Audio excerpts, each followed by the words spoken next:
সুপ্রিয় দর্শক, এসটিভি রাতের আয়োজন লেট এডিশনে আপনাদের সবাইকে স্বাগতম। সঙ্গে আছি আমি জাহিদুর রহমান খান। দর্শক, আজ আমাদের আলোচনার বিষয় সরকারের 100 দিনের প্রত্যাশা প্রাপ্তি। আর এই আলোচনায় আমার সঙ্গে স্টুডিওতে আছেন বিএনপি নেতা শেখ রবিউল আলম, আছেন জাতীয় পার্টির সাংগঠনিক সম্পাদক মোহাম্মদ হিলাল উদ্দিন এবং ব্যবসায়ী নেতা হাজী আজমল হোসেন বাবলু। আপনাদের তিনজনকে আমাদের আলোচনায় স্বাগত জানাচ্ছি। আলোচনার শুরুতেই হাজী আজমল হোসেন বাবলু, আপনার কাছে যেতে চাই। আমরা যে শিরোনাম রেখেছি যে বিশেষ করে 8 আগস্ট যখন নোবেল জয়ী ডক্টর মোহাম্মদ ইউনূসের নেতৃত্বে অন্তর্বর্তী সরকার দায়িত্ব নেয়, প্রত্যাশা প্রাপ্ত বিশেষ আকাশচুম্বী একটি প্রত্যাশা ছিল মানুষের, যে অনেক কিছুরই আমরা পরিবর্তন পাবো বা মানুষের জীবনে এক ধরনের স্বস্তি আসবে। অর্থাৎ 5 আগস্টের আগের যে অবস্থা, তার একটা বিশাল পরিবর্তন চেয়েছিল দেশের মানুষ। আমরা সেখানে আপনার মূল্যায়নটা জানতে চাই।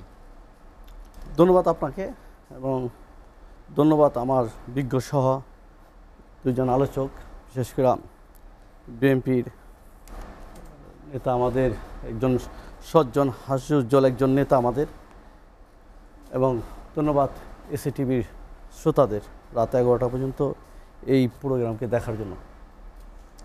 অ্যাকচুয়ালি 100 দিন না, আমি জুলাই থেকে স্টার্ট করতে চাই, ওর আগের থেকে স্টার্ট করতে চাই এমনভাবে যে অ্যাকচুয়ালি তো জনগণের একটা প্রত্যাশা ছিল যে দেশের পরিবর্তন আসবে। আর আমাদের এই সাবকন্টিনেন্টালে, বিশেষ করে দক্ষিণ এশিয়ার মধ্যে সবসময় যে এন্টি গভর্নমেন্টের একটা জনগণ থাকে বা একটা ভোটার থাকে। তো সেই থেকে আমরা বিগত 2014, 2018, 2024 এসে কিন্তু আমরা ভোট দিতে পারিনি। এটা একটা জনগণের ভিতরে একটা ক্ষোভ ছিল। সেই ক্ষোভ থেকেই কিন্তু আজকে হয়তো এই সমন্বয়কারীরা অনেকেই অনেক কথা বলতে পারেন, কিন্তু এদের পিছনে যারা সাধারণ জনগণ, সাধারণ স্টুডেন্ট, বা আপনি এই প্রথম আমরা দেখলাম যে আপনার প্রাইভেট বিশ্ববিদ্যালয়ের স্টুডেন্টগুলি, এরা তো একটা এলিট সোসাইটির ফ্যামিলির থেকে এই স্টুডেন্টগুলি প্রাইভেট ইউনিভার্সিটিতে পড়াশোনা করেন। এরা কিন্তু এই সোসাইটি থেকে বের হয়ে এসে কিন্তু এই আন্দোলনে যোগ দিছে এবং অনেকের জীবন নাশ হয়েছে। নর্থ সাউথ ইউনিভার্সিটি, অন্য অন্য ব্রাকের হয়তো ক্ষতি হয়নি, কিন্তু ব্রাকের অনেক কিছুই ক্ষতি হয়েছে। এরকম অনেক ইউনিভার্সিটির ছেলেরাই মারা গেছে, পঙ্গু হয়েছে, পঙ্গুত্ব বরণ করছেন। অনেকের 2টা চোখ নেই, অনেকের 1টা চোখ নেই, 1টা পা চোখ নেই। এই জন্য এই গভর্নমেন্ট যখন ডিক্লেয়ার হইল, যখন আমরা দেখলাম যে ডক্টর ইউনূসের নেতৃত্বে একটা এই আপনার একটা সরকার গঠন করতে যাচ্ছে, তখন আমাদের প্রত্যাশাটা অনেক অনেক হায়ার লেভেলে আসলো। এবং আমরাই কিন্তু তখন বলছি যে এত তাড়াহুড়া কেন নির্বাচনের জন্য। আমরা কিন্তু এই টক শোতে অনেকবার প্রতিবাদ করছি যে না, এত তাড়াহুড়া কেন নির্বাচনের সংস্কারটা আগে করুক। আমরা আজকে সংস্কার চাই, যেটা নিয়ে আমাদের এই এতগুলি রক্তের বিনিময়ে, এতগুলি জীবনের বিনিময়ে এই সরকার আসলো। এইটা আমরা চাইছিলাম যে আপনার যত সময় নিয়ে হইলে একটা সুন্দর পরিবেশ তৈরি করে যাতে নির্বাচন হয়। কিন্তু সেই আশার অনুরূপ আমরা এই দেশের সাধারণ জনগণ বা যারা আমরা এটার হয়তো পর্দার আড়াল বা টিভির পর্দা তো ছিল না, ধরেন কিছুটা হলেও এই মোবাইলে সংস্কারের যে অগ্রাধিকার আপনি বলছিলেন, যেটি যে সংস্কারকে অগ্রাধিকার দেওয়া উচিত, সংস্কার করে নির্বাচন, অর্থাৎ যে পুরনো যে ব্যবস্থা বিধিবিধান যেটি ছিল সেটাকে আমরা একটু পরিবর্তন করে ভালো বিধি ব্যবস্থা, মানুষের ভোটাধিকার যাতে প্রতিষ্ঠিত হয় সে ধরনের পরিবেশ তৈরি করার দরকার ছিল। আপনার কি মনে হয় যে সেইখানে কোনো ইতিবাচক পরিবর্তনের দিকে সরকার হাঁটছে, এরকম কোনো পদক্ষেপ নিয়েছে কিনা? এরকম আমরা দৃশ্যমান কোনো পদক্ষেপ জানি না পর্দার আড়ালে কী হচ্ছে। কারণ বিএনপির সাথে প্রতি মাসেই একটা করে মিটিং হচ্ছে, বিভিন্ন রাজনীতি দলের সাথে ওনারা আলোচনা চালিয়ে যাচ্ছেন, জানি না পর্দার আড়ালে কী হচ্ছে। বাট এতটুকু বোঝা যাচ্ছে যে যেভাবে আমরা আশা করছিলাম যে দৃশ্যমান কিছু দেখব, আজকে এই 100 দিনে দৃশ্যমান দেখতে পারিনি, বরঞ্চ বাজারের যে অবস্থা, এই কারণেই কি বিএনপি বারবার দ্রুত নির্বাচনের কথা বলছে? আপনার কি মনে হয়? যে আমার কাছে কেন যেন তাই মনে হয় যে এদেশের নির্বাচনটাই মুখ্য, এবং রাজনীতিবিদরাই রাজনীতি করবেন। তাদের হাতে যদি আপনি না ছেড়ে দেন, তাহলে হয়তো বা একটা সময় এসে আমরা যে প্রত্যাশাটা ছিল এটা খুবই ক্ষতিগ্রস্ত হবে, এবং বিশেষ করে গণতন্ত্রটা আবর্ণ একটা ঝাঁকি খায়, আবর্ণ একটা হুমড়ি খেয়ে পড়ে। এটা আমাদের একটা আশঙ্কা আছে। কারণ আশঙ্কা থাকার কারণে এর পিছনে অনেকগুলি ব্যাপার আছে। আপনি দেখেন যে দুই একটা হয়তো আপনি বলতে পারেন যে ব্যাংকিং সেক্টরটা হয়তো বিগত যে সরকার এই দেশ থেকে চলে গেছেন, হয়তো থাকলে আরও হয়তো ক্ষতিগ্রস্ত হইতো, বা ডলারের যে রিজার্ভ এখন হয়তো আমরা 20 বিলিয়নে এসে থামছি, কিন্তু এইটা হয়তো হইতো না। এইটুক জায়গা হয়তো আপনার প্রাপ্তিতা আছে এই সরকারে, কিন্তু আইন শৃঙ্খলা বলেন, তারপরে এই বাজার নিয়ন্ত্রণটা বলেন, বা এই সামনে রমজান মাসে আমরা যখন আমি মৌলভীবাজার ব্যবসায়ী সমিতির জেনারেল সেক্রেটারি ছিলাম, দেখছি দফায় দফায় এনএসআই, ডিজিএফআইয়ের প্রচুর মিটিং হতো, প্রচুর, তারপরে ভোক্তা অধিকারের প্রচুর মিটিং হতো, তার বাদে এই কাজগুলি কিভাবে করা যায়, কিভাবে করানো যায়। এখনও কিন্তু এখন ওই একটা কথা আছে না, বিড়ালের গলায় ঘণ্টা বাঁধবে কে, এই অবস্থাটা এইরকম হয়েছে। দেখেন আজকে 1 মাস ধরে খেজুরের নিয়ে অনেক দেন দরবার হচ্ছে। আজকে আমি একটা চ্যানেলের দেখলাম যে গত বছরের তুলনায় 50% এই পর্যন্ত বাংলাদেশ এবং চিটাগাং পোর্টের রিপোর্ট, এই দুইটা মিলিয়ে দেখলাম যে 50%ও খেজুর ইম্পোর্ট হয় না। আচ্ছা আসেন, এখন সৌদিতে কিন্তু খেজুরে এবার বৃষ্টি হয়েছে, অনেক বৃষ্টি হলে কিন্তু খেজুর নষ্ট হয়ে যায়, বুঝছেন। জুলাই আগস্টে প্রচুর বৃষ্টি হয়েছে, ওইখানে প্রচুর খেজুর নষ্ট হয়েছে এবং দামও খুব উচ্চ গতিতে। তো এখন যত দিন যাবে, কারণ এই খেজুরটা কিন্তু নামে জুলাই আর আগস্টে, যত দিন যাবে ওরা কিন্তু এই দাম বাড়তে থাকবে। তো এই যে এখনও সরকার সিদ্ধান্তহীনতা ভুগতেছেন, এখনও কোনো সিদ্ধান্ত নিচ্ছেন না যে এই খেজুরটা, কারণ আমরা রমজান মাসে আপনি ভালো করে জানেন, একটা রিক্সা চালাতে গেলে একটা শিল্পপতি একটা খেজুর দিয়ে অন্তত পানিটা মুখে দেন, কিন্তু এখনও আমি দেখতেছি না দৃশ্যমান কোনো এই ধরনের কোনো পদক্ষেপ নিচ্ছেন। আসেন বাবলু ভাই, আমি আপনার কাছে আবার আসবো। আমি সংযোজন করতেছি একটু ছোট্ট করে। অনেক সময় বলেন ওই তেলের মূল্য বেড়ে গেছে, চিনির মূল্য বেড়ে গেছে, আচ্ছা আপনি কি বলেন 5%, আমি আজকে দেখলাম 5% ভ্যাট কমাইছে, বাট 25% যে ডলারের দাম বেড়ে আছে, এটাও তো আপনার চিন্তা, আপনার মাথায় রাখতে হবে। বাবলু ভাই, আমি আপনার কাছে আবার আসবো। শেখ রবিউল আলম, রবিউল ভাই, যেটি বাবলু ভাই বলছিলেন যে গণতন্ত্র উন্নয়নের কথা, আপনার দলের চেয়ারম্যান জনাব, ভারপ্রাপ্ত চেয়ারম্যান জনাব তারেক রহমান বলেছেন যে আর্থসামাজিক অবস্থার যদি পরিবর্তন না হয় কোনো সংস্কারই কাজে আসবে না।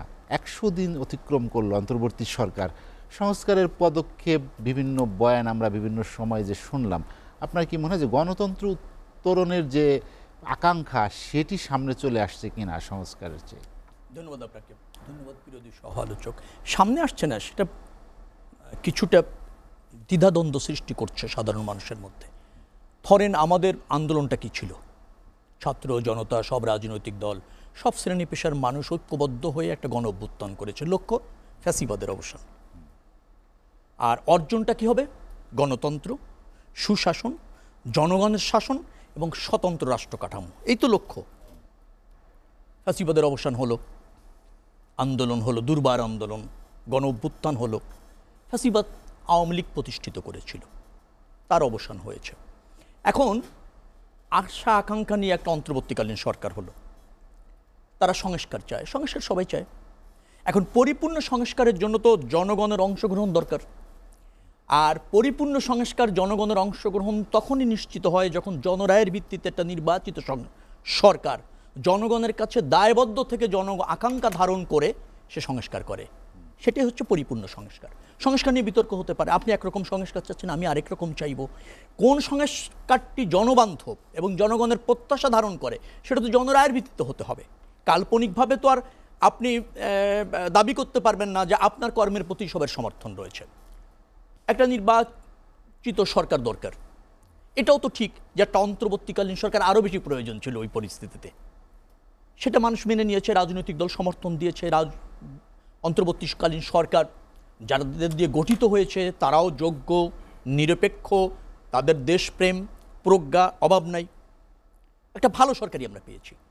কিন্তু এটা ঠিক যে গত 100 দিনের কথা বলছেন, মানুষের যে প্রত্যাশা, মানুষের যে আকাঙ্ক্ষা, বাংলাদেশে বিদ্যমান রাষ্ট্র কাঠামোতে যে সমস্যা, রাষ্ট্র ব্যবস্থাপনার যে জরাজীর্ণতা, প্রশাসনের যে আপনার এক ধরনের যেটাকে বলা হয় অসরতা, তার থেকে উত্তরণ ঘটানো যায়নি। সরকার যেভাবে করছে, যেভাবে ভাবছে, আমার কাছে কিছুটা মনে হচ্ছে অগুছালো, কিছুটা আবার মনে হয়েছে যে তারা সমস্যাগুলি চিহ্নিত করার ক্ষেত্রেও একটু কিংকর্তব্য বিমূঢ়। সংস্কারের জন্য প্রথম হচ্ছে আমরা গণতন্ত্র চাই, রাষ্ট্র ব্যবস্থাপনায় মানুষের প্রত্যক্ষ অংশগ্রহণ চাই, ভোটের ভিত্তিতে সরকার চাই, তার জন্য প্রয়োজনীয় সংস্কারগুলি একান্ত জরুরি। তার জন্য কমিটি করা হয়েছে, কমিশন করা হয়েছে, কিন্তু তারা যে প্রক্রিয়ায় যেভাবে ফাংশন করছে সেখানে কালেক্ষেপণ আছে, মনোসংযোগের অভাব আছে, যার ফলে রাজনৈতিক দল বলেন, এই সাধারণ মানুষ বলেন, এদেশের সব শ্রেণী পেশার মানুষ বলেন, তাদের মধ্যে অসন্তোষ বিরাজ করছে। কিছুটা হলেও আশাহত তারা। তার থেকে উত্তরণের জন্য এই সরকারের আন্তরিকতার অভাব আছে আমি তা বলছি না, তবে এই সরকারের কাছে যে প্রত্যাশা মানুষের তা পূরণের ক্ষেত্রে তাদের ব্যর্থতা রয়েছে, অথবা ধরেন এক ধরনের কালেক্ষেপণ রয়েছে। হ্যাঁ, আরও জোরালো হওয়া দরকার, আরও কম্প্যাক্ট হওয়া দরকার, আরও সমন্বিত হওয়া দরকার। তো সেই জায়গায় তো আপনি সরকারকে খুব বেশি, আসিফ নজরুল সাহেব বলেছেন, আমি দেখেছি যে উনি নিজেকে 10-এর মধ্যে 4 দিচ্ছেন। না, আমি একটু বাড়িয়ে দিচ্ছি, 5ই দিচ্ছি যদি উনি খুশি হয় শুনে। কিন্তু ঘটনা হচ্ছে 5 তো যথেষ্ট নয়। আপনাকে মনে রাখতে হবে যে আমরা একটা সময় এখন লেখাপড়া করেছি, ফার্স্ট ডিভিশন পেয়েছি, 6 পেলেই ফার্স্ট ডিভিশন হয়ে যেত। এখন তো A+-এর যুগ, গোল্ডেনের যুগ, 8-এর যুগ। 8-এর যুগ। তো 8-এর যুগ, 9-এর যুগেতে আপনি 4 পেলে হবে না, আপনাকে 8-9 পেতে হবে। সেটি না হলে মনে রাখবেন, ফ্যাসিবাদ কখনো একটা নির্দিষ্ট জায়গায় থাকে না। ফ্যাসিবাদের বীজ বপন হয় অনির্বাচিতভাবে ক্ষমতায় থাকার মানসিকতার থেকে। আওয়ামী লীগ একটা রাজনৈতিক দল ছিল, পরিত্যক্ত দলে পরিণত হয়েছে, এবং ফ্যাসিবাদে পরিণত হয়েছে যখনই সে অনির্বাচিতভাবে ক্ষমতায় থাকতে চেয়েছে। অর্থাৎ অনির্বাচিতভাবে কোনো দল, কোনো গোষ্ঠী ক্ষমতায় থাকতে চাওয়ার মধ্যেই ফ্যাসিবাদ অন্তর্নিহিত থাকে। অতএব আমরা আশা করি অন্তর্বর্তীকালীন সরকারের একটা স্বল্প মেয়াদ থাকে, স্বল্প পরিসর থাকে, সুনির্দিষ্ট কিছু লক্ষ্য থাকে। আশা করি সরকার সে জায়গায় মনোযোগী হবে। কিন্তু সংস্কারের নামে কালেক্ষেপণ করে, আপনি পরিপূর্ণ সংস্কারকে অজুহাত করে ক্ষমতায় থাকা চেষ্টা বা মানসিকতাও কিন্তু এক ধরনের ফ্যাসিবাদ। আমার বিশ্বাস হচ্ছে অন্তর্বর্তীকালীন সরকার সেটা বোঝে, জানে, জন আকাঙ্ক্ষা এখনও তারা ধারণ করে। রাজনৈতিক দলের সমর্থন রয়েছে, সব শ্রেণী পেশার মানুষের সমর্থন রয়েছে, আমাদেরও সমর্থন রয়েছে। হ্যাঁ, প্রয়োজনীয় সংস্কারের জন্য সময়েরও প্রয়োজন আছে, এবং সেই সময়েরও কিন্তু একটা সীমাবদ্ধতা আছে। তার মধ্যে অতি দ্রুত গতিতে 100 দিনে খুব বেশি অর্জন না হলেও আগামী 100 দিনে কিন্তু সব অর্জন শেষ করা সম্ভব। কারণ কাজটা কিন্তু বেশি হলে 3 মাসের, তার বেশি না যদি আপনি করেন। আমরা মনে হয় সব রাজনৈতিক দল হয়তো 3 মাসের কাজটি 9 মাসের মধ্যে দেখতে চাইবে, কিন্তু তার মানে এই না যে দীর্ঘদিন ধরে আরেকটা ফ্যাসিবাদের গন্ধ মানুষ পাবে, আরেকটা অনির্বাচিত সরকারের অপশাসন মানুষ দেখবে সুশাসনের নামে।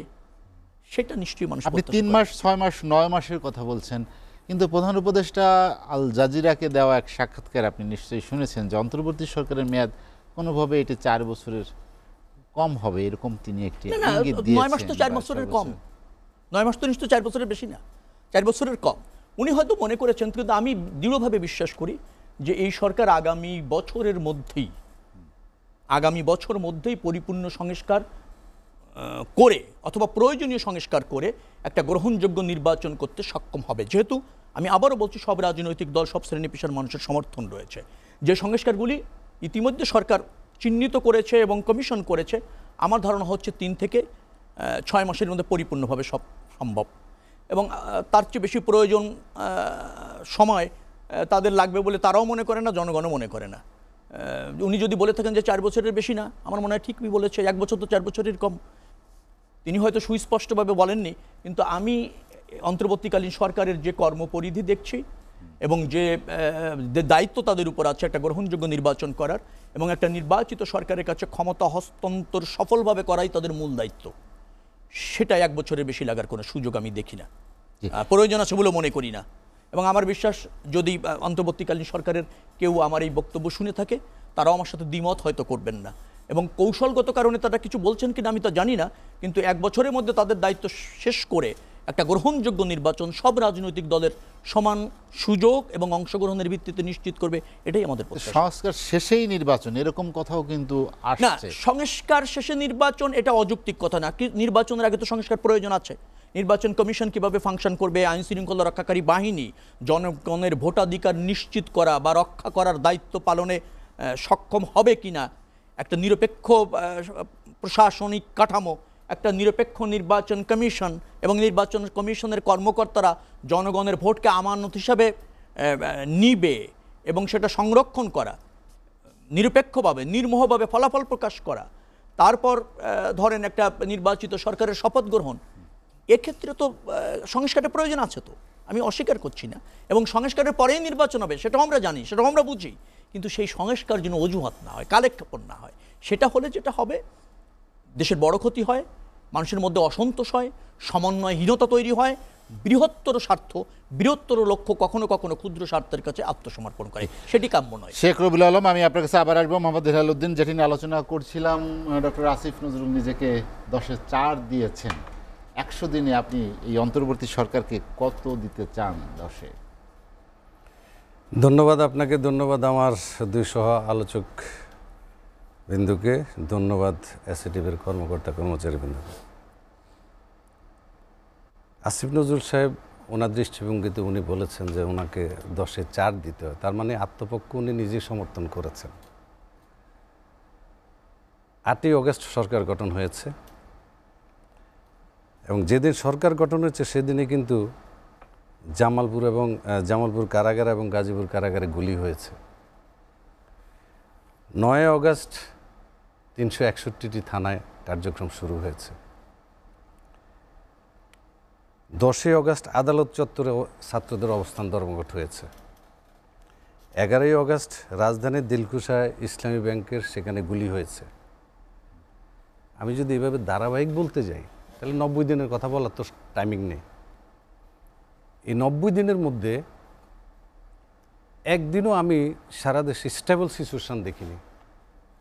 সবসময় কোনো না কোনো আন্দোলন হয়েছে, সংগ্রাম হয়েছে, রাস্তা সড়ক বন্ধ করা হয়েছে, যমুনা ঘেরাও হয়েছে।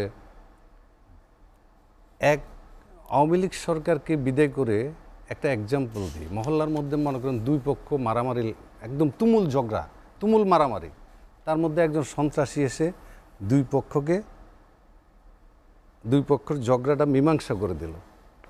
মীমাংসা করে দেওয়ার পরে যদি ওই সন্ত্রাসী আবার তার সন্ত্রাসী কার্যক্রম শুরু করে তাহলে তো কোনো পক্ষই মেনে নেবে না।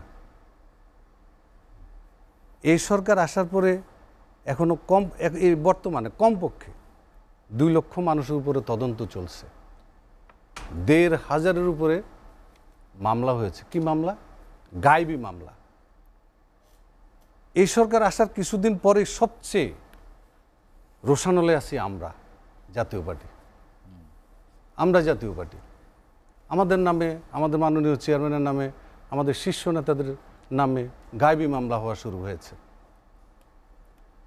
আজকে গতকাল রাতে একটা গায়েবী মামলার আসামিকে গ্রেপ্তার করা হয়েছে, যে লোকটি আমাদের নামে গায়েবী মামলা দিয়েছে।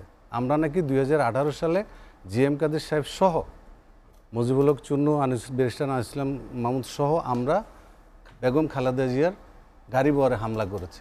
যে মামলা করেছে সেকে উনি বিএনপিরও কিছু না, এবং পরে ওনার ডাটা দেখে দেখলাম যে উনি তারেক জিয়া সাহেবের সম্বন্ধে যা তা বলছেন, বেগম খালেদা জিয়ার সম্বন্ধে যা তা বলছেন, এবং দেখলাম যে আমির হোসেন আমু, ওবায়দুল কাদের সবার সাথে তার ছবি আছে এবং সে আওয়ামী লীগের স্টেজে বক্তব্য দিচ্ছে। সেই লোকটি জাতীয় পার্টির শীর্ষ নেতাদের বিরুদ্ধে মামলা দিয়েছে। আমরা তো এটা কেউ চিন্তাই করতে পারি না। এই লোক এই দুঃসাহস কোথার থেকে পেল? গতকাল রাতে র্যাব তাকে গ্রেপ্তার করেছে, সে রিমান্ডে আছে এবং একটা হত্যা মামলা মনে হয় তাকে গ্রেপ্তার দেখানো হয়েছে। আমরা গায়েবী মামলার ব্যাপারে আমি রবিউল ভাইকে জিজ্ঞেস করতেছিলাম, আপনার নামে কয়টা মামলা আছে? শত শত মামলা ওনাদের বিরুদ্ধে। আমার বন্ধু আঞ্জু, বজলুর রাশিদ আঞ্জু আমার পাশের বাসা থাকতো, জুমার নামাজের সময় দেখা হইলে বলতো, ভাই হাজিরা আছে পরশুদিন। প্রত্যেকের ব্যাপারে এরকম আওয়ামী লীগ সরকার আমলে, ফ্যাসিস্ট সরকার আমলে হয়েছে, মেনে নিয়েছে সবাই, ওনারাও হাজিরা দিয়েছে। এখন কোন সরকার? এখন কি হচ্ছে?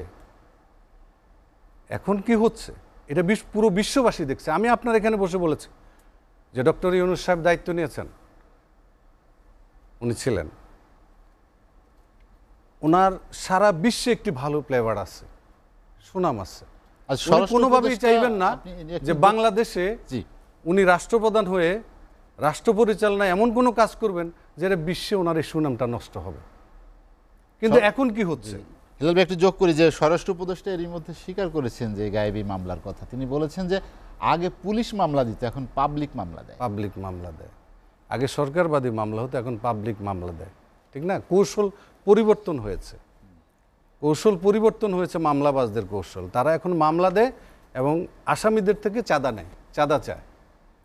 এক মেয়ে স্বামী সহ সিলেটে গিয়েছে শ্বশুরবাড়িতে, ঝগড়া করে সে শ্বশুরবাড়ি থেকে চলে এসে মামলা দিয়েছে যে আমার স্বামী মারা গিয়েছে। এটা প্রথম আলোর নিউজ, মারা গিয়েছে আমার স্বামী, এবং সে আসামিদের কাছ থেকে চাঁদা দাবি করতেছে। স্বামী শুনলো, স্বামী শুনে এসে ওই থানায় পৌঁছলো, ঠিক আছে, যে আমি তো মারা যাইনি, সে আমার বিরুদ্ধে আমি মারা যাওয়ার কথা বলে মামলা দিয়ে আসামিদের কাছ থেকে চাঁদা যাচ্ছে। এটা শুনে আমি তাড়াতাড়ি আসলাম।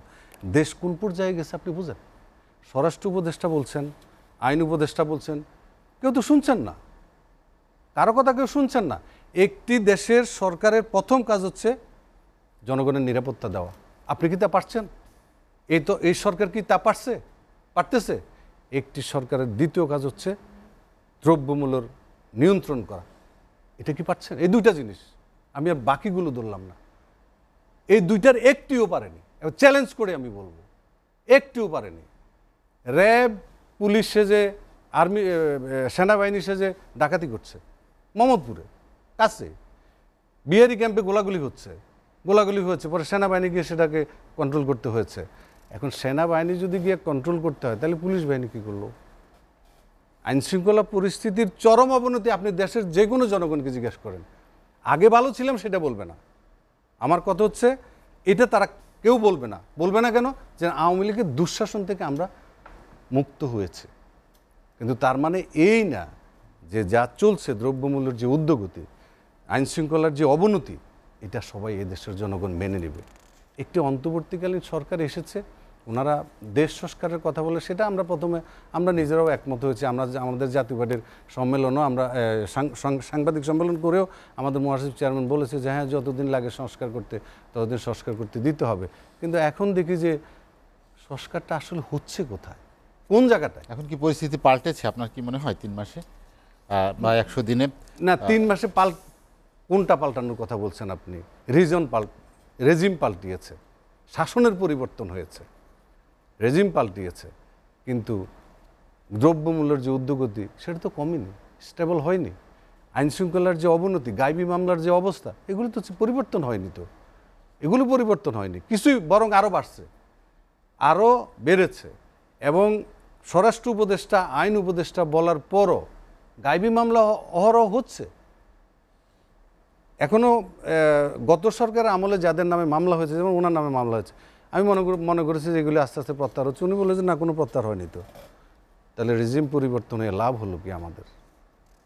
রেজিম পরিবর্তনে আমরা কোন জায়গায় আছি?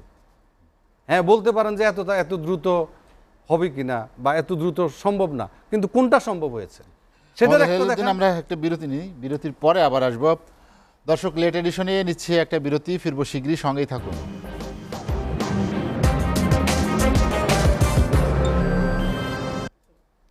দেখছেন এসএসটিভি রাতের আয়োজন লেট এডিশন। বিরতির পর আমরা আবারও ফিরছি আলোচনায়। হাজী আজমল হোসেন বাবলু, আমি আপনার কাছে যেতে চাই, যেটি শেখ মোহাম্মদ হেলালুদ্দিন বলছিলেন যে দ্রব্যমূল্যের বিষয়, আইনশৃঙ্খলা পরিস্থিতি, দুটি জায়গায় সরকারের সফলতা ব্যর্থতা আসলে আপনার পরিমাপে কত নম্বর দিতে চান? আসলে রবিউলের ভাইয়ের কথাই বলি যে 50, আমি আরও 10 মার্ক দিতে চাই, যারা দেখলে নাকি খুশি হয়। এটা আমি অ্যাকচুয়ালি সম্পূর্ণ রবিউল ভাইয়ের সাথে দ্বিমত প্রকাশ করে বলতেছি, কারণ অ্যাকচুয়ালি রবিউল ভাই নরম মনের মানুষ তো, আর জন্মটা হচ্ছে রাজনীতি করতে করতে এই পর্যন্ত আসছে। উনি মামলা হামলা সব কিছুই ফেস করতে হয়েছে ওনার।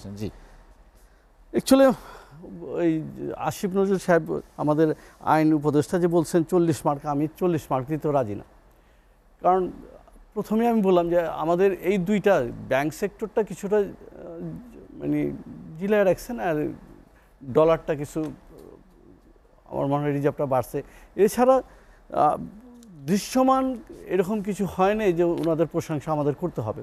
বা এই দেশের এই এই সিভিল সোসাইটি বা এই সমাজের যারা আমরা ব্যবসায়ীরা আছি বলতে পারবো। আপনি প্রত্যেকটা দেখেন, গত 2 দিন আগেও আলু ছিল 50 টাকা, ওই আলু হয়ে গেছে আজকে 70 টাকা। পেঁয়াজ হয়ে গেছে 400 টাকা। সরি, নতুন আলু 400 টাকা। ওইটা বাদ দেন, নতুন হয়তো আমার সমর্থন নেই, আমি খাইতে পারবো না, বাট পুরান আলুর কথাই বলতেছি আমি। 70 টাকা হয়ে গেছে যেটা রেগুলার। আসেন, পেঁয়াজের দাম আজকে 140 টাকার উপরে হয়ে গেছে। পেঁয়াজ পাকিস্তান থেকে পেঁয়াজ আসছে, যে ডাল ডগর বাজিতেছেন, 140 টাকার উপরে পেঁয়াজ হয়ে গেছে। তেলের দাম ঊর্ধ্বমুখী, আপনার চিনির দাম ঊর্ধ্বমুখী। এই আগামী 2 মাস পরেই, 1 মাস, এই জানুয়ারি পরেই এগুলি হাহাকার লেগে যাবে, হাহাকার লেগে যাবে। তো এখন থেকে যদি এগুলি, আমার মনে হয় না যে ওনারা এগুলি নিয়ে ব্যস্ত আছেন। আমার কাছে কেন জানি মনে হয় জাহিদ ভাই যে হয়তো দেশের যে বৃহত্তর রাজনীতি দলটারে কি ওই শেখ হাসিনার যে স্বৈরাচার তান্ত্রিকভাবে দেশ চালায় গেছেন ওই -2 ফর্মুলাতে রাখতে চাচ্ছেন কিনা আমি জানি না। যদি এইটা হয় তাহলে আমাদের জাতির জন্য খুবই খুবই দুর্ভাগ্য, এবং জাতির এইটা খেসারত দিতে হবে। কারণ আপনি ভাইবেন না যে এই 30 দিন 40 দিনের আন্দোলনে এই এত বড় ঘটনাটা ঘটে গেছে। এটা 15 বছর ধরে, 16 বছর ধরে এই ঘটনা ঘটতেছে। আস্তে আস্তে আস্তে আস্তে একটা আগুন যখন লাগে একটা ঘরে, হালকা একটা ফুলকির মতো আগুনটা লাগে, যখন আগুনটা পুরো ঘরে লেগে যায়, পাশের ঘর কিন্তু আর ঠিক থাকে না, পাশের বিল্ডিংটা ঠিক থাকে না, পাশের গ্রামটা ঠিক থাকে না। আমার কাছে কেন জানি মনে হচ্ছে যদি এই গভর্নমেন্টের উচিত যে কোনো বিনিময় আগামী জুনে বা আগস্টে একটা সুন্দর নির্বাচন দিয়ে, একটা যে ক্ষমতা আসবে, নতুন দল যদি করে ক্ষমতা আসতে পারে আসবে, যদি আমার মতো হেলাল ভাইয়ের মতো রবিউল ভাইয়ের মতো যদি লোক গিয়ে ভোট দেয় দিবে, অসুবিধা কি, সমস্যা নাই তো। যদি ভোটের মাধ্যমে আসতে পারে আসবে। কিন্তু আপনি এক নির্বাচন কমিশনার গঠন করতে গিয়ে 6 মাস কালক্ষেপণ করবেন, এক আইন শৃঙ্খলা করতে, এখন কেন র্যাবটা তো বিলুপ্ত করে দিতে পারে, এটা তো সময়ের দাবি ছিল সবাই। এখানে কি র্যাবের কি সবাই খারাপ ছিলেন?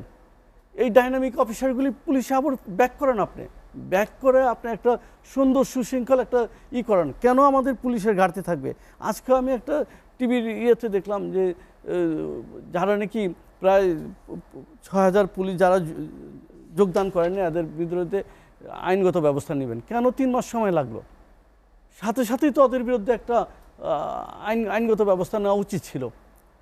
আমি জানি না কেন এগুলি নিচ্ছেন না, বা কি কেন কালক্ষেপণ করছেন এই সরকার, এটা ওনারাই ভালো বলতে পারবেন, আল্লাহ রাব্বুল আলামিন ওনাদের বলতে পারবেন। কিন্তু যদি কারো পরামর্শ করেন তাহলে এই ডক্টর ইউনূস, হেলাল ভাই যেটা বলার চেষ্টা করলেন যে ডক্টর ইউনূসের তো বহির্বিশ্বে বিরাট সুনাম আছে, এটা আমরা এবার এই বিদেশ সফরগুলিতে দেখছি।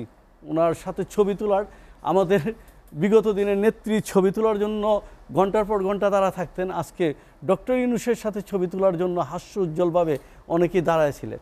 এটা তো আমাদের গৌরবের কথা, আমাদের বাঙালিদের জন্য গৌরব, বাংলাদেশের জন্য গৌরব। এই জন্য আমি মনে করি সেই গৌরবটা তার রেখে সম্মান যদি একবার চলে যায়, এটা কিন্তু আর ব্যাক হবে না। 100 দিন তো খুব বেশি দিন না একটি সরকারের জন্য। এখনই আমরা কেন নৈরাশ্য বা একটু হতাশার কথা বলছি? অবশ্যই আমরা আশা রাখতে চাই। আপনি শুধু বারবার একটি কথা বলতেছেন যে 90 দিন তো বেশি দিন না। কেন ভাই 90 দিন কি তত্ত্বাবধায়ক 3টা নির্বাচন করে যাননি? সুন্দর নির্বাচন হয়নি? এই দেশে আমরা লাইন ধরে ইলেকশনের দিন ভোট দেই নেই? তাহলে কেন এটা বেশি দিন হবে না? আর ধরেই নিলাম তর্কের খাতিরে আপনারটাই সঠিক যে 90 দিন একটা বেশি সময় না, ঠিক আছে, ধরে নিলাম। তো কাজটা কী করলেন? একটা দৃশ্যমান তো দেখতে হবে, আমাদের জানতে হবে যে আপনি এই কাজটা করতেছেন, এই কাজটার জন্য এতটুকু সময় দেওয়া দরকার। কিন্তু সেরকম দৃশ্যমান তো আমরা কিছু দেখতেছি না, বরঞ্চ যত দিন যাচ্ছে হতাশা বাড়তেছেন। এবং দেখেন লাস্টে 3টা উপদেষ্টা যে নিয়োগ দিলেন, এটা কি সমালোচনার ঝড় তুলেন নাই? কিসের ভিত্তিতে দিলেন? কাদের ভিত্তিতে দিলেন? কে দিল এই নির্বাচন? যারা নাকি ওই বিগত দিনের সরকারে একজন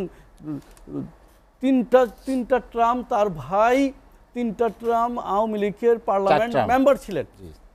4 বার সংসদ সদস্য হয়েছেন তিনি। সে কিভাবে এই উপদেষ্টার মধ্যে যোগ দিতে পারলেন? আসেন, কেন ফারুকের দৃশ্য দেখি নাই, ওনার পরিবারের দৃশ্য দেখি নাই, ওনাকে দেখি নাই আমরা গণভবনের, ওনার পরিবারকে আমরা দেখি নাই গণভবনে কি করেছেন। আর এখন যদি আপনি মনে করেন যে এই দেশের সবাই আমরা বোকা শোকা অশিক্ষিত অর্ধশিক্ষিত, তাহলে আমার কোনো আপত্তি নেই। আর যদি মনে করেন যে না, এই দেশের মানুষ সচেতন, এই সচেতন বিধায়ী কিন্তু যত স্বৈরাচারী করেন না কেন, শেখ হাসিনার পালিয়ে যাওয়ার দৃশ্যটা কিন্তু সবাই মনে রাখা উচিত। হাজী আজম হোসেন বাবলু, আমি আপনার কাছে আবার আসবো। শেখ রবিউল আলম, যেটি হাজী আজম হোসেন বাবলু বলছিলেন অনেকটা হতাশার সুরে, এবং তিনি মনে করিয়ে দিলেন যে শেখ হাসিনা যে পালিয়ে গেছেন সেটি আসলে মনে রাখার মতো, বা সেটি মনে রাখতে, কেন মনে রাখতে হবে আপনি? না, মনে এই জাতি রাখবে, ইতিহাস রাখবে। ফ্যাসিবাদী কায়েম করে জনমত উপেক্ষা করে ক্ষমতায় থাকলে পরিণতি যা হয়, সেটা তো এর চেয়ে নিকৃষ্ট পতন আর নিকৃষ্ট উদাহরণ আর নাই, যেটা আওয়ামী লীগের প্রধান শেখ হাসিনার ক্ষেত্রে হয়েছে।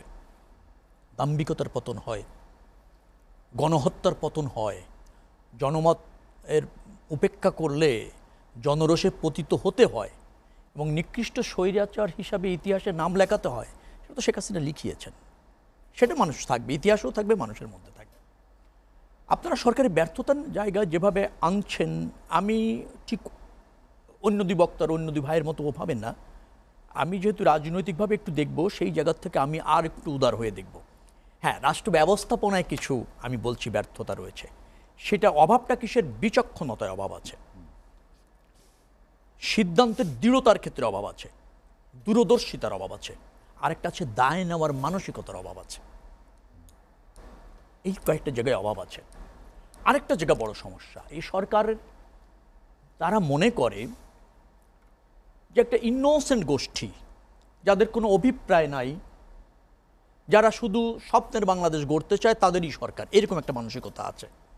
অর্থাৎ আমি বলতে চাচ্ছি যে ছাত্র জনতা যারা আন্দোলনের নেতৃত্ব দিয়েছে মাত্র, বিশেষ করে ওই 1 মাস 5 দিনের সংগ্রামে যারা ঝুঁকি নিয়েছে, দায়িত্ব নিয়েছে, শুধুমাত্র তাদের তুষ্টি, তাদের মতামতই রাষ্ট্র ব্যবস্থাপনার জন্য যথেষ্ট, এরকম একটা মানসিকতা আছে। আরেকটা জায়গা হচ্ছে যে তাদের রাজনীতির প্রতি একটা অনীহা আছে এবং একটা বিরূপ ধারণা আছে। আওয়ামী লীগ ফ্যাসিবাদী কায়েম করেছে, আওয়ামী লীগ বিধ্বস্ত হয়েছে, পতিত হয়েছে, মানে যেটাকে বলা হয় হয়েছে, রাজনৈতিক দল হিসেবে দেউলিয়া হয়ে গিয়েছে। তার মানে অন্যান্য রাজনৈতিক দল, অন্যান্য রাজনীতিবিদও মনে হয় একইভাবে দেখতে চাওয়ার একটা আপনার যেটাকে বলে সংকীর্ণ মানসিকতা রয়েছে। এটা কাম্য নয়। আওয়ামী লীগ যেমন আপনার ফ্যাসিবাদী কায়েম করেছে, আর এই ফ্যাসিবাদ থেকে উত্তরণের জন্য বাংলাদেশের জাতীয়তাবাদী দল, তার শীর্ষ 2 নেতা দেশনেত্রী বেগম খালেদা জিয়া, জননেতা জনাব তারেক রহমান, আমাদের স্ট্যান্ডিং কমিটি মহাসচিবের বিরুদ্ধে আমার জানা মতো 13টা মামলা, তো বারংবার কারাগারে গিয়েছেন, 6 বারের উপর কারাগারে গিয়েছেন। আমাদের ধরেন 1.5 লাখের উপর মামলা, আমরা প্রায় 55 লাখ লোক আসামি। আমাদের আপনার কি আর বলবো, সব হাজার হাজার গ্রেপ্তার, গুম, আনঅথরাইজড কিলিং, আইন শৃঙ্খলা রক্ষাকারী বাহিনী হত্যার শিকার হতে হয়েছে, নিধনের শিকার হতে হয়েছে, গায়েবী মামলা, নির্বাহী আদেশের রায়, নির্বাচনের আগে প্রায় 4000 নেতাকর্মী আমাদের আপনার সাজা দিয়ে দেওয়া হলো। নির্বাহী আদেশ দেশনেত্রী বেগম খালেদা জিয়ার বিরুদ্ধে সাজা, দেখেছেন তো। একই দুদক বলছে যে না, কোনো আত্মসাতের ঘটনা ঘটেনি, এবং তাকে 7.5 বছরের উপর জেলে থাকতে হলো। এই যে অত্যাচার নির্যাতন ধরেন আমরা করেছি, কিসের জন্য ভাই? ভাগবাটোয়ারের জন্য? পার্লামেন্টে 5টা সিট বা 10টা সিট বা বিরোধী দলে থাকার জন্য? গণতন্ত্রের জন্য, সুশাসনের জন্য, জনগণ কর্তৃক নির্বাচিত সরকারের জন্য, একটা কার্যকর পার্লামেন্টের জন্য, তাই তো? ভোট দিতে চাওয়ার জন্য, ভোটে অংশগ্রহণ করবার জন্য, আর তো কিছু না। সুশাসন চেয়েছি, যেখানে রাষ্ট্রের 3টি বিভাগ স্বতন্ত্রভাবে ফাংশন করবে, সাংবিধানিক প্রতিষ্ঠান, সংবিধিবদ্ধ প্রতিষ্ঠান স্বতন্ত্রভাবে ফাংশন করবে, জনগণের হয়ে কাজ করবে, সরকার শুধুমাত্র নির্বাহী বিভাগের দায়িত্ব পালন করবে, বিচার বিভাগ স্বাধীন থাকবে। এর জন্যই তো সংগ্রাম, এবং সেই সংগ্রাম 1 দফার সংগ্রামে পরিণত হয়েছে। বাংলাদেশের সব শ্রেণী পেশার মানুষ কাঁধে কাঁধ মিলিয়ে রক্ত দিয়ে, জীবন দিয়ে দেশটাকে মুক্ত করেছে। আলটিমেটলি এই যে রাজনীতি, যারা দেশ রক্ষার রাজনীতি করলো, গণতন্ত্র প্রতিষ্ঠার রাজনীতি করলো, তার জন্য ঝুঁকি নিল, জীবন দিল, তারা আর যারা ফ্যাসিবাদী কায়েম করলো, সেই দুই শক্তিকে যখন মানুষ, এই দুই রাজনৈতিক শক্তিকে যখন তত্ত্বাবধায়ক সরকার বা অন্তর্বর্তীকালীন সরকার যাই বলেন না কেন, তারা কিছু জায়গা থেকে একদৃষ্টিতে দেখতে চায়, সেটা কিন্তু অনাকাঙ্ক্ষিত, সেটাও একটা সমস্যা। অর্থাৎ রাজনীতি নিধন করে পৃথিবীর কোনো দেশে উন্নতি হয়নি। আপনি উন্নত গণতন্ত্র বলেন, উন্নত অর্থনৈতিক সমৃদ্ধির দেশ বলেন, সারা পৃথিবী ব্যাপী বলছি, উন্নত অবকাঠামোর দেশ বলেন, সবই কিন্তু রাজনীতিবিদদের হাত ধরে হয়েছে, গণতন্ত্রের হাত ধরে হয়েছে, সুষ্ঠু রাষ্ট্র ব্যবস্থাপনার হাত ধরে হয়েছে, কোনো বিশেষ ব্যক্তির শাসনে হয়নি, সেখানে জনগণের শাসনে হয়েছে। কারণ সরকারটা জনস্বার্থ ধারণ করে, জনকল্যাণ ধারণ করে, জনসমৃদ্ধি নিশ্চিত করতে চায়, জনগণের কাছে দায়বদ্ধ থাকতে চায়। সেইভাবে নির্বাচিত সরকার ছাড়া আপনি যেভাবেই বলেন না কেন যে প্রকৃত গণতন্ত্র, প্রকৃত উন্নয়ন, প্রকৃত সমৃদ্ধি সম্ভব নয়। দ্বিমত করবে না কেউ যে একটা অন্তর্বর্তীকালীন সরকার আমাদের জন্য অপরিহার্য ছিল, এবং আমরা একটা ভালো অন্তর্বর্তীকালীন সরকার করেছিও। কিন্তু এখনও আমি হতাশ হচ্ছি না, এখনও আমার ব্যর্থ হওয়ার সুযোগই নাই, সরকারকে সফল হতেই হবে। আমার বিশ্বাস আমাদের এই আলোচনা থেকে, অর্থাৎ সাধারণ মানুষের সেন্টিমেন্টটা তো যদি তারা বোঝে যে না, তাদের আরও তড়িৎকর্মা হওয়া দরকার, লক্ষ্য আরও সুনির্দিষ্ট হওয়া দরকার, যতটুকু অগোছালো আছে সেটা আরেকটু মানে গুছিয়ে নেওয়া দরকার, এবং সমস্যা যেগুলি আছে সেইগুলি চিহ্নিত করে দ্রুত সমাধানের ক্ষেত্রে মনোযোগী হওয়া দরকার। এই বিষয়গুলি অনুধাবন করলেই এই সরকার সফল হবে, এবং আমাদের সমর্থন রয়েছে। আমরা বারবার বলছি যে আমরা সময়ও দিতে চাই, আমরা ন্যূনতম একটা সংস্কারও চাই। আমরা 31 দফা দাবি দিয়েছি, এবং সেটা ধরেন আরো 2 বছর আগে দিয়েছি। আমাদের চেয়ে বেশি সংস্কার তো আর কেউ চায় না, পরিপূর্ণ সংস্কার তার মধ্যে আছে। একটু বলতে চাই, আপনারা বলছেন যে বিএনপির সমর্থন আছে এই সরকারের প্রতি। ডক্টর মোহাম্মদ ইউনূস যেটি আল জাজিরার সাথে বলেছেন যে নির্বাচিত সরকারের মেয়াদ নিয়ে তিনি একটি কথা বলেছেন, যেটি এখন 4 বছর করতে চায় বা সংবিধান সংস্কার করতে চায় এভাবেই। কিন্তু এখনই দেখলাম আমরা যে বিএনপির পক্ষ থেকে বলা হচ্ছে যে না, এটাতে আসলে বিএনপি রাজি না। না, এটা তো ইউনূস সাহেব চাইলে হবে না। কথাটা হচ্ছে বাংলাদেশের 5 বছরের জন্য একটা নির্বাচিত সরকার উপযুক্ত, প্রতিষ্ঠিত, এবং জনগণের তার প্রতি সমর্থন রয়েছে। এবং বাংলাদেশের আর্থসামাজিক প্রেক্ষাপটও যদি আপনি বিচার করেন, 18 কোটি মানুষের দেশ, সম্পদের সীমাবদ্ধতা রয়েছে, একটা নির্বাচিত সরকার মিনিমাম 5 বছর থাকার প্রয়োজন রয়েছে। আপনি 4 বছর খুব কম দেশেই আছে, মার্কিন যুক্তরাষ্ট্র ছাড়া অন্যান্য জায়গায় খুব কম দেশেই আছে। আমাদের আশেপাশে যে সমস্ত গণতান্ত্রিক দেশ আছে সেখানেও 5 বছরের মেয়াদী সরকার। আবার 4 বছর হলে দ্রুত নির্বাচন হয়, এটা ব্যয়ের ব্যাপার থাকে। আমাদের যে পদ্ধতি, ওয়েস্টমিনস্টার পদ্ধতি, সেখানে তো 5 বছর। হ্যাঁ, 5 বছরই আছে। আমি সেই বলছি যে 5 বছর আছে। পৃথিবীতে 1-2টা দেশ পাবেন 4 বছর আছে, আর কোথাও 4 বছর নেই। আবার ধরুন নির্বাচন ব্যয়বহুল, আপনি রাষ্ট্রের সম্পদ ব্যয় হয়, যারা জনপ্রতিনিধি নির্বাচিত হয়, একটা মেগা মানে ম্যানেজমেন্ট এবং ব্যয়ের ব্যাপার। সেটা বাংলাদেশের আর্থসামাজিক অবস্থান এবং আপনার সব কিছু বিবেচনা যদি আপনি করেন, রাষ্ট্রীয় প্রতিষ্ঠান এগুলি বিবেচনা করলে, আবার আমাদের অনেক স্থানীয় সরকার নির্বাচন হয়, সারা বছরই হয়, সেখানেও একটা ব্যয় হয়। সেখানেও আইন শৃঙ্খলা রক্ষাকারী বাহিনী এবং নির্বাচন কমিশনকে মনোযোগী থাকতে হয়। তো আমাদের গণতন্ত্র তো একবার রুট পর্যায় পর্যন্ত গণতন্ত্র, নির্বাচিত ধরেন ইউনিয়ন লেভেল থেকে শুরু করে একটা ইউনিয়নের মেম্বারও যিনি হচ্ছেন তিনিও নির্বাচিতভাবে হচ্ছেন। তো আমার মনে হয় 5 বছরই উপযুক্ত। এখন উনি তো বলতেই পারেন, ধারণা তো অনেক কিছু করতে পারেন। আমি যেমন এখানে বসে অনেক আমার মতামত দিচ্ছি, ইউনূস সাহেবও ব্যক্তিগতভাবে মতামত দিতে পারেন, কিন্তু উনি মনে করছেন বিদায় শিরোধার্য, আর উনি মনে করছেন বিদায় অপরিহার্য। উনি মনে করছেন বিদায় জনগণ চায়, এটা আর কি সেটা বলছেন, দেশের মানুষ চায়। দেশের মানুষ কিভাবে চাইবে? দেশের মানুষ চাইবে, আমরা যদি কেউ 4 বছর করতে চায়, তাকে 4 বছরের তিনি করতে চান এরকম একটা ম্যানিফেস্টো তৈরি করে জাতীয় নির্বাচনে অংশগ্রহণ করতে হবে। তারপর জনগণ ভোট দিয়ে ওনার 4 বছরের পর তো যদি রায় দেয় ওই সরকার, তিনি এসে পার্লামেন্টে মেজর সংখ্যাগরিষ্ঠতা নিয়ে করবে, অসুবিধার তো কিছু নেই। সেটা তো জনগণ চাইতে হবে, ব্যক্তি চাওয়ার কোনো কিছু। শেখ হাসিনা তো বলছিল যে বাংলাদেশের মানুষ ওনাকে খালি বারবার ক্ষমতা দেখতে চায়। 41 বছর পর্যন্ত নাকি ম্যান্ডেটই দিয়ে দিয়েছে, সব জনগণ দিয়েছে। কেমন চাইলো বাংলাদেশের মানুষ? সেটা তো আপনি 5ই আগস্টেরই পেয়েছেন কেমন চাইলো। এখন সবাই যদি ওখানে বসে বসে নিজের চাওয়াটাকেই জনগণের চাওয়া মনে করে, সেখানে সমস্যা। মনে রাখবেন, আমরা রাজনৈতিক দল এবং রাজনীতিবিদরা কিন্তু নির্বাচিত প্রতিনিধি না হলেও জনগণের প্রতিনিধিত্ব করি। প্রত্যেকটা রাজনৈতিক দল কম হোক বেশি হোক, সে কিন্তু জনগণের প্রতিনিধিত্ব করে। কার কোটি কোটি সমর্থক রয়েছে, লক্ষ লক্ষ নেতা কর্মী রয়েছে, তারা কি নেতা জনগণ না? তো তাকে তো রিপ্রেজেন্ট করছে, সেটা বিএনপি হোক, ধরেন যে জাতীয় পার্টি হোক, জামাতি ইসলামী হোক, অন্য রাজনৈতিক হোক দল হোক, কারো কম কারো বেশি, কারো জনপ্রিয়তা অনেক বেশি, কোনো দলের জনসমর্থন অনেক বেশি, কম, কিন্তু কম হলেও সে কম জনগণেরও তো প্রতিনিধিত্ব করছে। পার্টি কিন্তু বিচ্ছিন্ন না, পার্টি কিন্তু ইউনূস সাহেবরা না, পার্টি কিন্তু আসিফ নজরুলরা না, তারা ব্যক্তি, আর অন্যগুলি হচ্ছে দল। দল মানেই হচ্ছে জনগণের সমষ্টি, জি। আর দল যখন কথা বলে নিশ্চয়ই মেজর জনগণের স্বার্থ নিয়ে কথা বলে। জহুরুল ভাই, আমি আপনার কাছে আবার আসবো। মোহাম্মদ হেলালুদ্দিন, যেটি নিয়ে আলোচনা করছিলাম যে এই সরকারের মেয়াদ নিয়ে বা রাষ্ট্রপতির পদ অপসারণ নিয়ে বেশ কয়েকটি ইস্যুতে আপনার কি মনে হয় যে এই 100 দিনে একটা টানাপোড়েন তৈরি হয়েছে রাজনৈতিক দলগুলোর সঙ্গে? না, একটা টাইম ফ্রেম তো দিতে হবে। আপনার গন্তব্যর শেষ কোথায় শুরু করলেন, শেষ কোথায়, এটা দিতে হবে। কেন ওই যে উনি যে কথাটা বলেছেন, এটা আমিও প্রায়ই বলি, পৃথিবীতে যতগুলো পরিবর্তন দেখেন, উন্নয়নের পরিবর্তন দেখেন, এগুলি সকল রাজনীতিবিদদের হাত ধরেই হয়েছে। কোনো উন্নয়ন কিন্তু কোনো ব্যক্তি বিশেষ করতে পারেনি।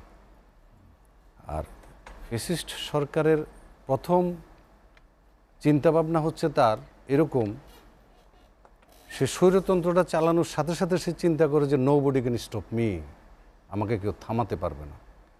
কিন্তু যখন থেমেছে, এই আওয়ামী লীগ গভর্নমেন্টের সময় আমি অনেকবার বলেছি এখানে বসে, যখন থেমেছে তখন তার অস্তিত্ব খুঁজে পাওয়া যায়নি। আওয়ামী লীগের কোনো কর্মী তো, নেতা তো দূরের কথা, কোনো কর্মীও কখনো চিন্তা করেনি এই দেশ থেকে শেখ হাসিনা পলায় যাবে। এবং তাদের এই পার্টি অফিসটা এখন গণল্যাট্রিন হয়ে গিয়েছে, এটা কখনো চিন্তা করেনি। যারা ক্ষমতায় থাকে তাদের চোখ ছোট হয়ে যায়, কান ছোট হয়ে যায়, দেখে কম, শোনে কম। আপনার 113 জন সাংবাদিকের বিরুদ্ধে অপরাধমূলক ধারায় মামলা চলছে এই 100 দিনে। এই 100 দিনে 167 জন সাংবাদিকের অ্যাক্রিডিটেশন কার্ড বাতিল হয়েছে।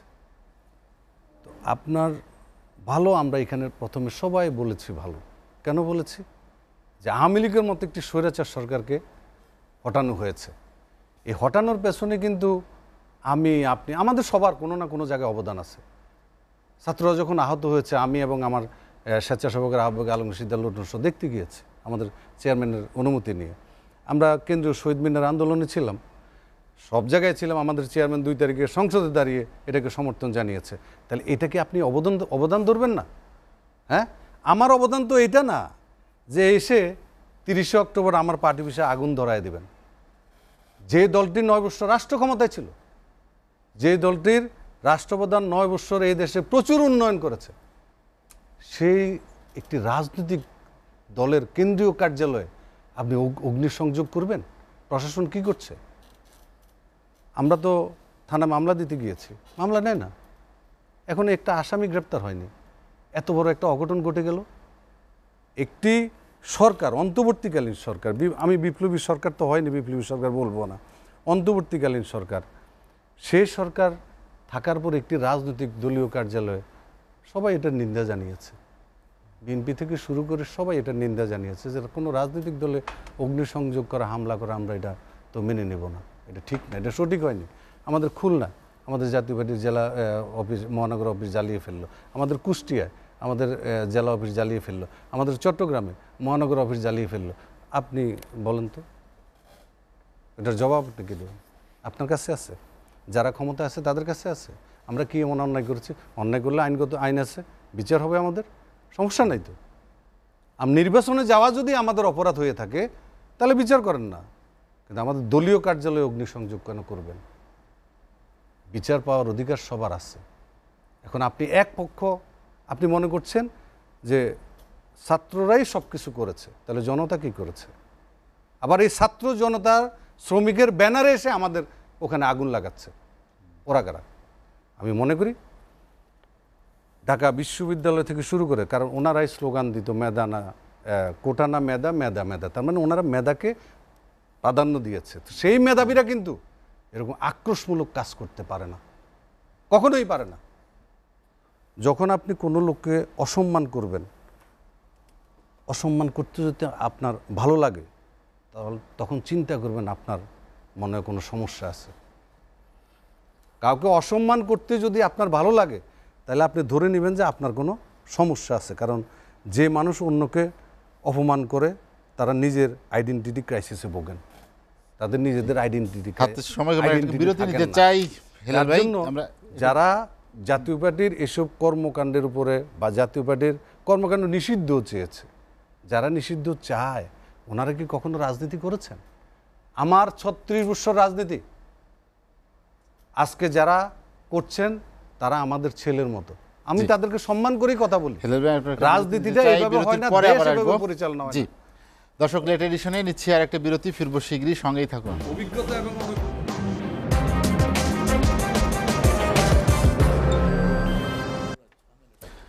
দেখছেন এসএটিভি রাতের আয়োজন লেট এডিশন। বিরতির পর আমরা আবারও ফিরছি আলোচনায়। হাজী আজম হোসেন বাবলু, বাবলু ভাই, আলোচনা শেষ দিকে চলে এসেছে। আপনি বলছেন যে নিত্যপণ্যের কথা, সামনে রমজান, নানা বিষয় নিয়ে ব্যবসায়ীদের উদ্বেগ উৎকণ্ঠা, কিন্তু আপনাদের ব্যবসা তো সহজীকরণ হয়েছে এই 100 দিনে, এটা তো স্বীকার করতে হবে। ধন্যবাদ আপনাকে। হেলাল ভাই, একটু দু একটা কথার উত্তর না দিলেই কীরকম জানি আমার ভিতরে একটু খুঁতখুত থেকেই যাবে। জাতীয় পার্টিকে কেন এত আক্রোশ? জাতীয় পার্টি কেন আসলো? দেখেন, আমিও অগ্নিসংযোগ বা জাতীয় পার্টি ভেঙে ফেলুক, জাতীয় পার্টি একটা মানুষকে হত্যা করুক, এটা আমিও পক্ষে নাই দেশের জনগণ হিসাবে। কিন্তু বিগত 15 বছরে জাতীয় পার্টির কাঠামোটা এমন যে হেলাল ভাইয়ের মতো যে নেতারা আছে বা দেখা যায় তারা সাইড লাইনে আছেন, হ্যাঁ, যারা সাইড লাইনে বা আগামী ভবিষ্যতে আসবেন, বুঝছেন, এরা অ্যাকচুয়ালি জাতীয় পার্টিটাকে মনে প্রাণে, এই হৃদয়তে, আমার একটা বন্ধু আছে চকবাজার থানার সভাপতি, বুঝছেন, একদম কাছের বন্ধু, মুদ্রার এই পিঠ ওই পিঠ, এরা একদম মানে জাতীয় পার্টি বলতেই অন্ধ, বুঝছেন। বাট বিগত 15 বছরে কারা কারা আঙ্গুল ফুলে করা গাছ হয়েছে এদেশের মানুষ ভালো করেই জানেন। এই জাতীয় পার্টি এটা একদম সিমিলার একটা দোকান খুলে বসছিলেন, একটা প্রতিষ্ঠান খুলে বসছিলেন, যার ফলে এই যে ক্ষোভটা আপনি সময় লাগবে, এই ক্ষত চিহ্নটা বুঝতে একটু সময় লাগবে জনগণের। কারণ আজকে যদি তখন জাতীয় পার্টি যদি ব্যাকফুটে গেতেন যে না আমি নির্বাচন করব না, যাব না, হয়তো পরিবেশটা অন্যরকম হইতে পারতো, জানি না হইতো কিনা, কিন্তু হইতে পারতো। সেই সুযোগ ছিল কিনা? ছিল। আপনি শুনেন যেভাবে গোয়েন্দা সংস্থাগুলো তাদের উপর চাপ প্রয়োগ করছিল। রবিউল ভাইকে কি টাইনা হ্যাসেল গাড়িতে ওঠান নাই? আমরা দেখি নাই? তো আপনি রাজনীতি করবেন, আপনি জেলকে ভয় পাইবেন, মামলাকে ভয় পাইবেন, তেল মেরে কথা বলবেন, তাহলে রাজনীতি না করাটাই ভালো। আমাদের মতো স্বাভাবিক জীবনযাপন করে, সেই ক্ষেত্রে তারা আপনার জেল খাটতে হবে না, জেলের চিন্তা নাই আপনার। আমার জেলের চিন্তা আছে। আমি মনে করি যে আমার বাসায় পুলিশ আসবে, কখনো জীবনে কল্পনা করি না কেন আসবে আমার বাসায় পুলিশ।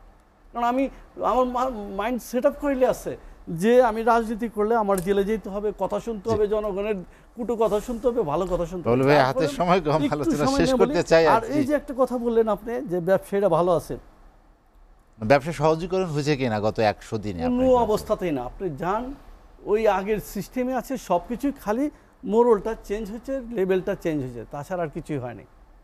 আপনি যদি ব্যবসা সহজীকরণ হইতো তাহলে তো দ্রব্যমূল্য এত বাড়তেন না। আপনি না বিশ্বাস্য হয়ে গেছে সব জিনিসের দাম। এটা নিয়ে কি কাজ করতেছেন? এই গভর্নমেন্ট কাজ করতেছেন? কে করতেছেন? এই বাণিজ্য উপদেষ্টা দিচ্ছেন, বলেন তো? এই দেওয়ার পরে একটা স্ট্রাকচার দিছে যে আমি বাণিজ্য উপদেষ্টা হয়েছি, আমি এই কাজগুলি করব, এইভাবে হোক। এইটুক সান্ত্বনা অন্তত আমাদের জনগণকে দিত বা ব্যবসায়ীদের দিত। এরকম আজ আলোচনা শেষ করতে চাই। আপনাকে অসংখ্য ধন্যবাদ আমার সঙ্গে আলোচনায় যোগ দেওয়ার জন্য। শেখ রবিউল আলম, রবিউল ভাই, আলোচনা আমরা শেষ করব। গণতন্ত্র উত্তরণ আমরা একদম ছোট্ট করে যে জানতে চাই, বিএনপি নির্বাচনে তাড়া কেন তাড়াতাড়ি নির্বাচন চাইবে? না, বিএনপি নির্বাচনে তাড়া না। বিএনপি হচ্ছে গণতন্ত্র এবং ভোটাধিকার প্রতিষ্ঠার ক্ষেত্রে জনগণের কাছে অঙ্গীকারাবদ্ধ একটি রাজনৈতিক দল এবং একটা কল্যাণকর রাষ্ট্রের জন্য তার অপরিহার্য, তাই তো? সেই জায়গায় বিএনপির মনোযোগ যে আমরা জনরাজ ভিত্তিতে সরকার চাই, সুশাসন চান, জনগণের অংশগ্রহণ ছাড়া সুশাসন হয় না। গণতন্ত্র মূল জায়গাটা কি? জনগণের রাষ্ট্র ব্যবস্থাপনার প্রত্যেকটি স্তরে প্রত্যক্ষ অংশগ্রহণ, এটাই গণতন্ত্র। সেটা আমরা নিশ্চিত করতে চাই। তো সেই জায়গা থেকে রাজনৈতিক দল হিসেবে আমাদের দায়িত্ব আছে একটা গ্রহণযোগ্য নির্বাচনের মাধ্যমে একটা জনগণ কর্তৃক নির্বাচিত গ্রহণযোগ্য সরকার, দায়বদ্ধ সরকার এটা প্রতিষ্ঠা করার দায় রয়েছে। জনগণের ভোটের উপর আস্থা রাখতে চাই, জনগণের সমর্থন চাই, জনগণের পার্টিসিপেশন চাই রাজনীতি এবং রাষ্ট্র ব্যবস্থাপনায়, যার জন্য রাজনৈতিক দল হিসেবে আমরা সেটাই চাইবো। সেটা মানুষও চায়, মানুষ ভোট দিতে চায়। 15 বছর মানুষ ভোট মানে হয়েছে, ভোট থেকে বঞ্চিত এবং অনেকটা ভোট বিমুখ হয়ে গিয়েছিল। তারা উৎসবমুখের পরিবেশে অপেক্ষা করছে তার প্রতিনিধি নির্বাচিত করবার জন্য। সে কোনো প্রশাসকের মাধ্যমে শোষিত হতে চায় না, সেবা পেতে চায় না, তার নিজের প্রতিনিধির মাধ্যমে সেবাটা পেতে চায়। তো সেটা প্রতিষ্ঠা করার দায়িত্ব আমাদের আছে। একটা কথা একটু বলতে চাই, এই যে গণ আন্দোলনের কথা বললেন, 18 জুলাই থেকে বিএনপি সর্বাত্মকভাবে এই গণ আন্দোলনে অংশ নিয়েছে, সব দেশপ্রেমী মানুষ অংশ নিয়েছে। এই আন্দোলন চলাকালীন সময় আমি ঢাকা মহানগর দক্ষিণ বিএনপির প্রধান সমন্বয়কারী ছিলাম। ঢাকা মহানগর দক্ষিণ বিএনপির প্রধান সমন্বয়কারী হিসেবে এই আন্দোলনটাকে সফল করতে হয়েছে আমাকে। আমাদের সব শীর্ষ নেতারা গ্রেপ্তার হয়ে গিয়েছেন। আপনি জানেন যে প্রায় 512 জনের মতো আমাদের কিন্তু এই গণ আন্দোলন নিহত হয়েছে, ছাত্রদল, যুবদল এবং বিএনপির। 15,000-এর মতো গ্রেপ্তার হয়েছে, তার 12,000-ই আমাদের গ্রেপ্তার হয়েছে। 30,000 আহত হয়েছে, তার মধ্যে 22,000-ই আমাদের নেতাকর্মীরা আহত হয়েছে। সর্বাত্মক করেছে। আমাদের কৌশলটা ছিল কি, আপনাকে একটু বলি। কৌশলটা ছিল যারা আমরা পরিচিত ফেস তারা শুধু রাজপথে থাকবো না, কারণ সরকার চাইবে এটাকে একটা রাজনৈতিক মোড়কে, বর্তমান সরকারকে উচ্ছেদের একটা পরিকল্পনা এভাবে সে উপস্থাপন করতে চাইবে এই সর্বাত্মক আন্দোলনটাকে। যার ফলে আমরা যারা পরিচিত মুখ এবং যারা ধরেন 60-এর উপরে বয়স, তারা শুধুমাত্র বিরত রেখেছি। আর বিএনপি, যুব দল, ছাত্র দল, স্বেচ্ছাসেবক দল, কৃষক দল, শ্রমিক দল সবাই সর্বাত্মকভাবে নেমেছে, ইয়ং জেনারেশনটাকে সবাই নেমেছে এবং মানুষ ধারণ করেছে। আমাদের মহিলা নেত্রীরা গিয়ে আপনার ছোট বাচ্চার অভিভাবক শেষে কথা বলেছে, অভিভাবক শেষে মানে সেজে শত শত মহিলা সায়েন্স ল্যাবরেটরিতে আমরা পাঠিয়েছি এই আন্দোলনকে সফল করবার জন্য। আমরা আন্দোলনটাকে দেখাতে চেয়েছি ছাত্র জনতার আন্দোলন দেখাতে চেয়েছি। আমি আপনাকে আবারও বলছি, আমরা রাজনৈতিক আন্দোলন দেখাতে চাইনি, কারণ এটা ছিল ইনসুইঙ্গার বাট হয়েছে আউটসুইঙ্গার। সেটাই শেখ হাসিনার পতনের মূল কারণ ছিল। শেখ হাসিনা এখানেই ধোঁকা খেয়েছে যে বলটা টপ স্পিন হবে নাকি অফ স্পিন হবে নাকি লেগ স্পিন হবে, হয়েছে টপ স্পিন। কিন্তু সে মানে কপি বুকে গিয়ে খেলতে গিয়ে সে আউট হয়েছে। যারা এটা বলেন যে এই আন্দোলন শুধু ছাত্র জনতার, সেটা ভুল। এদেশের সব শ্রেণী পেশার মানুষের আন্দোলন এবং রাজনীতিবিদরা থানা লেভেল, ওয়ার্ড লেভেল, যারা আমরা মহানগরে রাজনীতি করি, প্রত্যেকটা থানা, প্রত্যেকটা ওয়ার্ড, তার মূল দল, সহযোগী সংগঠন সর্বাত্মক সবাই ছিল ভাবে নেমেছে এবং সেটা সম্ভব হয়েছে। এই জন্য বলি যে এটা গোষ্ঠীর আন্দোলন নয়, কোনো ছাত্র জনতা না, সব শ্রেণী পেশার মানুষের আন্দোলন, সব রাজনৈতিক দলের আন্দোলন। শেখ রবিউল আলম, আপনাকে অসংখ্য ধন্যবাদ। হাতে সময় নিয়ে আলোচনা শেষ করবো। হেলাল ভাই, আলোচনা একদমই শেষ দিকে, আমার হাতে 1 মিনিটের মতো সময় আছে, যেটি আমরা 100 দিন শেষ হলো, সামনে আসলে আর কত দিন লাগবে যেটি আমরা গণতন্ত্রের পথে ফিরতে পারবো? যতদিন যাবে গণতন্ত্র ততদিনই নস্যাৎ হতে থাকবে। গণতন্ত্র আর আসার কোনো সম্ভাবনা নেই। একটি অন্তর্বর্তীকালীন সরকার গণতন্ত্র আনতে পারবে না। 17 বছর ভোটার ভোট দিতে পারে না। ভোটাররা কিন্তু অধীর আগ্রহে আছে, বিশেষ করে নতুন ভোটাররা অধীর আগ্রহে আছে। ইয়াং জেনারেশন যারা নতুন ভোটার হয়েছে, আমরা ভোট কবে দেব, তারা কিন্তু আশায় বুক বেঁধে আছে যে একটা অন্তর্বর্তীকালীন সরকার এসেছে, আওয়ামী লীগ সরকারের পতন হয়েছে, তাহলে এই সরকার যত দ্রুত নির্বাচন দেবে তারা আশাবাদী, তারা ভোট কেন্দ্রে গিয়ে ভোট দেওয়ার জন্য অধীর আগ্রহে আছে।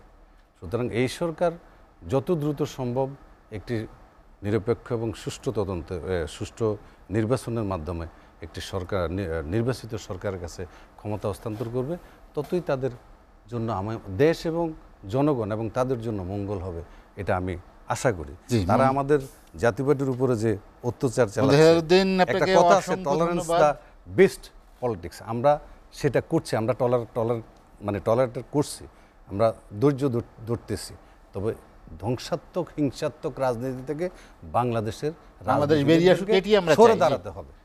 মদহেলালউদ্দিন, আপনাকে অসংখ্য ধন্যবাদ। শেখ রবিউল আলম, হাজী আজমল হোসেন বাবলু, আপনাদেরকে অসংখ্য ধন্যবাদ।